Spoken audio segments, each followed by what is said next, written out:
Copiei a carteira de ações do Luiz Barsi, que ganhou R$ 1 milhão ao dia em dividendos. Para quem não conhece, o Barsi ele teve uma infância bem complicada, ele é filho de imigrantes e o pai dele morreu quando ele tinha apenas 1 ano de idade. Com apenas 7 anos ele começou a trabalhar como engraxate e já com 14 anos já trabalhava em uma corretora. E o Barsi possui uma fortuna estimada em R$ 4 bilhões.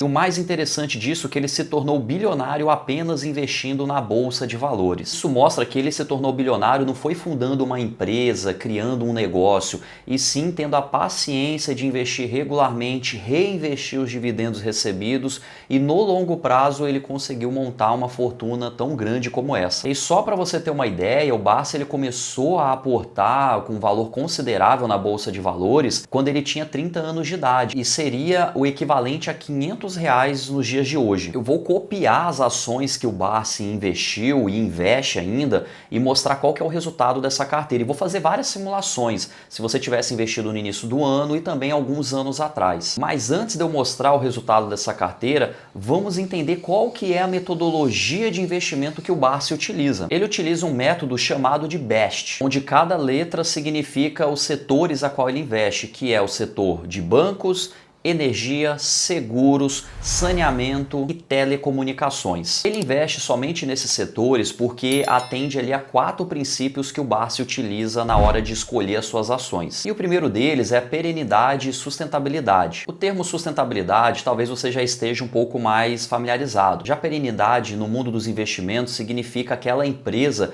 que ela continuará vendendo mesmo em momentos de crise. Por exemplo, uma empresa de saneamento, como que é um setor a qual ele gosta. Então, independente se a gente está vivendo uma crise ou não, as pessoas vão estar lá consumindo água e vai estar gerando esgoto. Então, o setor de saneamento ele funciona em qualquer época do ano, se está tendo crise ou não. Da mesma forma que o setor de energia, a gente não consegue viver sem energia nos mundos de hoje. A gente até consegue ali, às vezes está passando por uma dificuldade financeira, você pode até tentar economizar energia, mas ainda assim você estará consumindo energia elétrica. E o segundo item que o Barsi leva em consideração é a atitude dos controladores. Então o Barsi gosta de olhar para a alta gerência e verificar o que eles estão fazendo, quais são as atitudes deles, se eles estão tomando ações a quais irão valorizar a empresa, vai fazer com que a empresa cresça e retorne esse valor aos acionistas. Então ele acaba verificando isso. Ele pode olhar itens como se os donos eles estão comprando ou vendendo ações da empresa, que isso pode sinalizar se eles estão otimistas ou não com o negócio, e uma série de outros fatores. O terceiro item é a remuneração aos acionistas. Como o Barsi foca no recebimento de dividendos, isso é muito importante para a estratégia dele. Então ele gosta de investir em empresas que estão pagando ali um mínimo de dividendos. E o quarto item é o compromisso que essa empresa tem para honrar esses fundamentos e concretizar esses objetivos do Barsi, como por exemplo receber 6% de dividendos ao ano. Eu pesquisei na internet, encontrei a carteira do Barsi e ela é basicamente todas essas ações aqui. É uma carteira que possui 10 ações, só que vale destacar que algumas posições elas são mais altas do que outras. Por isso que eu resolvi fazer um filtro e tentar encontrar as 5 maiores posições do Barsi. E as 5 maiores posições estão divididas em Klabin, Unipar, ISA CETEP, CEMIG e Banco do Brasil. Só para você ter uma ideia, os acionistas mais relevantes da Unipar aparece aqui o Luiz Barsi. Ele possui atualmente mais de 20% de todas as ações da empresa. Então veja que o valor de mercado da Unipar está em basicamente 7,5 bilhões de reais. E ele com esses 20%, ele possui cerca de 1,5 bilhão de reais somente na Unipar. Provavelmente de 30% a 50% da carteira dele está na Unipar. Por isso que faz sentido a gente realizar esse filtro. E se você observar bem, as ações que ele investe, todas se enquadram naqueles itens que eu mostrei anteriormente. Por exemplo, a Klabin. A Klabin ela tem um setor que é muito perene, que é a produção de papel e celulose, e também ela é muito sustentável, por questão de que ela mesmo planta as árvores a qual ela utiliza para a produção de papel e celulose. E além disso, ela consegue converter essa celulose produzida em caixas de papelão, por exemplo, mostrando que a Klabin ela atua de forma muito horizontalizada, ou seja, entre as duas pontas da cadeia produtiva. E inclusive para a Klabin funcionar bem e outras empresas do setor de celulose, elas precisam de produtos químicos, e a Unipar produz produtos químicos. É um setor altamente perene, sempre vamos precisar de grandes volumes de produtos químicos para atender outras indústrias. Já a ISA CETIP e CEMIG são empresas do setor de energia. O Banco do Brasil, que está no setor bancário, é também uma empresa a qual o Luiz Barsi gosta bastante. E obviamente todas essas empresas elas pagam altos dividendos e atendem os outros requisitos impostos por Barsi. E agora que já conhecemos a estratégia utilizada por Barsi, vamos então às simulações dessa carteira de investimentos. E para a primeira simulação eu considerei a compra dessas 5 ações,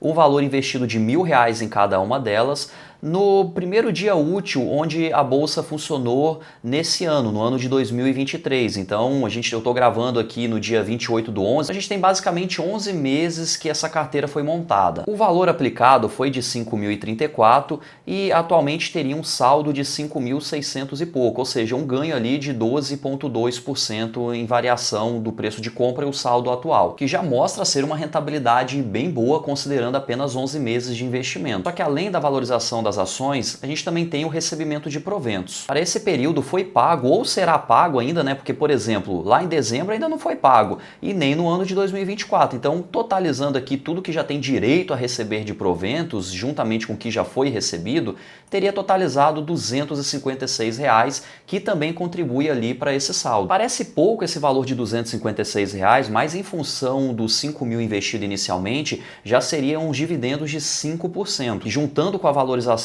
dos ativos, já chega a uma rentabilidade próxima de 20%. Nós fizemos a simulação para quem investiu então há basicamente um ano atrás. Agora eu quero fazer para 5 anos atrás. Então considerei o investimento no dia 1º de 2019. Vai totalizar quase 5 anos de investimento. Então aqui está a representação dos valores que foram lançados. Veja que teve o recebimento de alguns bônus aqui que acaba entrando como compra. E aí faz com que o valor seja um pouco maior do que os R$5.000 iniciais. Mas veja que esse dinheiro ele não saiu do bolso do investidor. Nesse período de 5 anos, teria uma valorização então na carteira de 43,54%, tendo um saldo bruto de quase 7.700. Vale destacar novamente que teve o recebimento de dividendos e caso esses dividendos, no momento que foi recebido, ele fosse reinvestido, provavelmente essa rentabilidade seria maior ainda. Nesse caso aqui a gente não está considerando o reinvestimento dos dividendos. E veja que interessante, nesse período teria acumulado um recebimento de mais de R$2.000 em dividendos,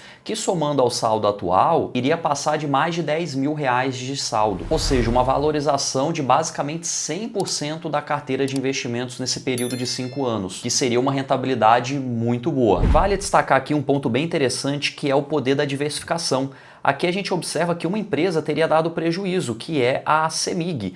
Veja, você teria basicamente ali os R$1.000 investidos. Já o Banco do Brasil também, você teria um valor muito próximo do que teria sido investido. Já outras duas empresas aqui próximo de R$1.400 e uma única que teve uma valorização muito alta, que é a Unipar, que teve uma valorização superior a 100%. Isso mostra o quanto que é importante você diversificar a sua carteira de investimentos, que você acaba conseguindo reduzir um pouco do risco associado ali à concentração em um único ativo, em um único setor. E agora eu vou fazer a última simulação, que é com 10 anos. Então eu considerei ali o investimento no início de 2014, que totaliza aí basicamente 10 anos de investimento. Só uma troca aqui, em vez de utilizar o ticker KLBN11, que é as units das ações da Klabin, eu utilizei as ações preferenciais KLBN4, porque até então a gente não tem a cotação desses outros ativos. Já a KLBN4 ela já era negociada na Bolsa de Valores nesse período. Então, novamente a mesma ideia, eu fiz os lançamentos aqui próximo de R$1.000, na data de 1/1 de 2014 e uma ação ficou lá na outra página. A gente consegue observar também que teve o recebimento de bônus bem expressivos aqui no decorrer desses anos de investimento, o que induz a um valor aplicado de 18.300, só que na verdade saiu do bolso apenas R$5.000. E veja que nesse período teria um montante de R$78.000. E vamos verificar os dividendos recebidos, que teria totalizado R$31.000, muita coisa em dividendos que teria recebido neste período. Só que vale destacar a seguinte situação, exceto a Unipar, as empresas tiveram uma rentabilidade boa ou considerável. No caso da CEMIG foi uma rentabilidade ali, ela ficou morna, né? Por mais que você investiu R$1.000, você tem aqui cerca de R$1.100, vale destacar que a empresa pagou dividendos, então você teve um ganho ali provavelmente acima desses R$1.000. Só que vale destacar aqui que os R$1.000 investidos na Unipar se transformaram em basicamente R$70.000. Isso mostra que basicamente basicamente uma única ação jogou essa rentabilidade da carteira de investimentos para 10 anos lá para as nuvens, chegando ao ponto de atualmente essa única ação corresponder a 88% da carteira, basicamente 90% da carteira, sendo que inicialmente começou com 20%. Isso mostra alguns itens muito interessantes, como que as ações têm um efeito para o longo prazo. No que você poderia investir que em 10 anos teria multiplicado ali por 69 vezes o valor investido, sem falar no recebimento dos dividendos que teve. E adicional, por mais que você tenha uma carteira de investimentos onde vários ativos terão uma performance bem horizontalizada, um único ativo que tem uma alta performance, ele pode ser o suficiente para que a sua carteira de investimentos como um todo tenha uma alta rentabilidade. Se você gostou dessa ideia de receber dividendos, eu vou deixar um vídeo aqui como uma forma de você conseguir receber dividendos todos os meses investindo em ações. Um abraço e até o próximo vídeo.